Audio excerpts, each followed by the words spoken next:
Okey, jom kita terus selami topik kita hari ni. Apa yang kita nak bincangkan ni bukan sekadar lipatan sejarah biasa. Sebenarnya, ini ibarat satu kisah penyiasatan dan pengintipan global yang paling mendebarkan.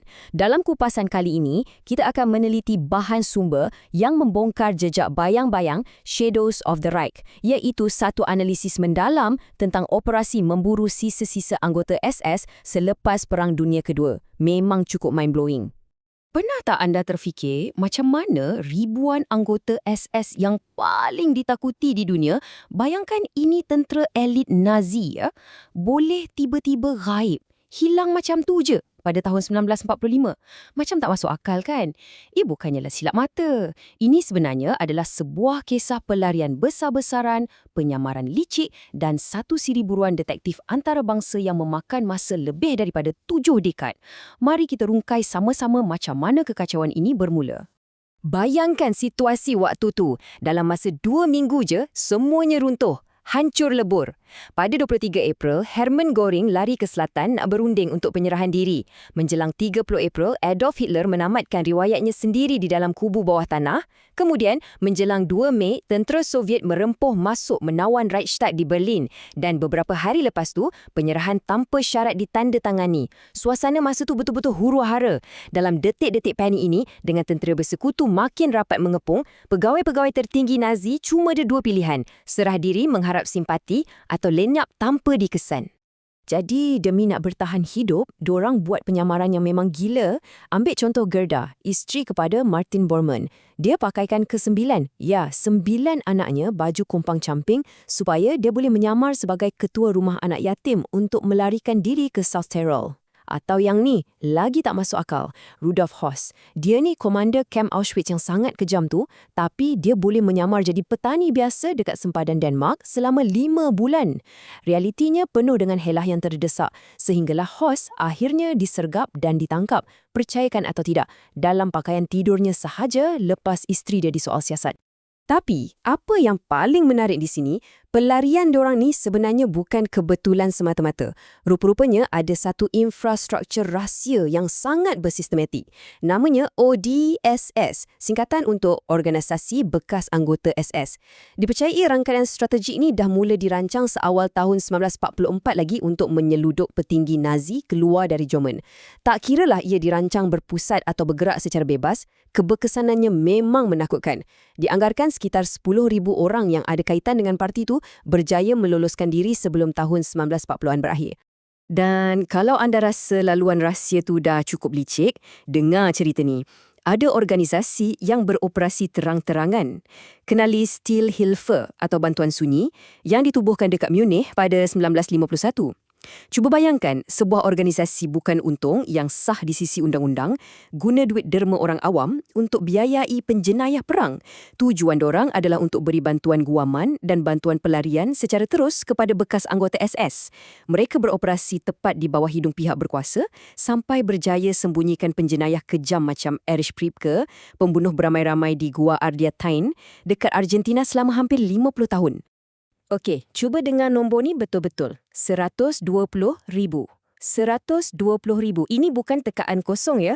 Ini adalah anggaran jumlah dokumen perjalanan palsu yang dikeluarkan oleh Palang Merah Antarabangsa antara tahun 1945 dan 1951.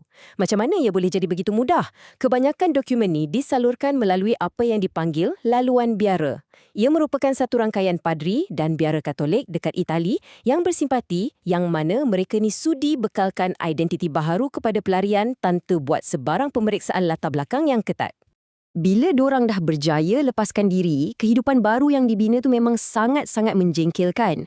Golongan arkitek genosid ni secara tiba-tiba menyelinap masuk ke dalam masyarakat dan dunia korporat di Amerika Selatan seolah-olah tak ada apa-apa berlaku. Sebagai contoh, Franz Stengel, komander kem kematian Treblinka dan Sobibor boleh bekerja santai di kilang Volkswagen dekat Brazil. Walter Ralph, lelaki yang merancang trak gas maut, jadi toke industri makanan yang kaya di Chile. Dan Adolf Eichmann, arkitek utama Holocaust, dengan relanya menjadi ketua jabatan di Mercedes-Benz dekat Argentina. Boleh bayangkan tak realiti ni?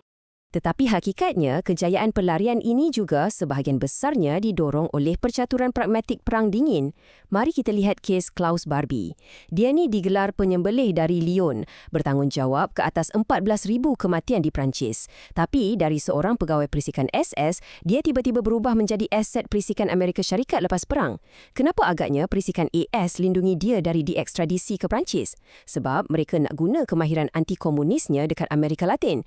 Jadi, dia pun hidup sangat selesa di Bolivia di bawah nama samaran Klaus Altmann. Dan kes ni sangat jelas menunjukkan yang Klaus Barbie bukanlah satu kejadian terpencil. Ramai lagi sebenarnya. Bekas musuh macam Major SS Wilhelm Hartl Holt dengan cepatnya dikitai semula oleh kuasa bersekutu. Sebaik saja Hartl dibebaskan pada tahun 1947, tiba-tiba dia terus jadi ejen pengintip baru buat Amerika Syarikat, kali ini untuk menentang komunis Austria. Kuasa-kuasa besar ini memang memanipulasi keadaan untuk pertempuran geopolitik baru mereka, meletakkan keutamaan aset perisikan jauh lebih tinggi daripada menuntut keadilan untuk jenayah kemanusiaan masa lalu. Selain Amerika Selatan, tahukah anda rantau Asia Barat juga bertukar jadi syurga perlindungan? Contohnya macam Alois Brunner. Dia ni orang kanan Adolf Eichmann. Pada 1954, dia lari ke Mesir, lepas tu ke Syria, siap dapat bantuan dari seorang uskop Vatikan lagi. Dekat Damsyik, dia bina empayar seludup senjata di bawah syarikat Orient Trading Company. Bila perisikan Syria tangkap dia, Brunner mendedahkan masa lalunya yang anti-Yahudi. Jadi, gunakan logik ringkas, musuh kepada musuh aku adalah kawan aku, kerajaan Syria terus rekrut dan melindunginya sehinggalah dia mula jadi beban diplomatik berdekat-dekat kemudian. So, ini membawa kita kepada satu persoalan yang cukup besar.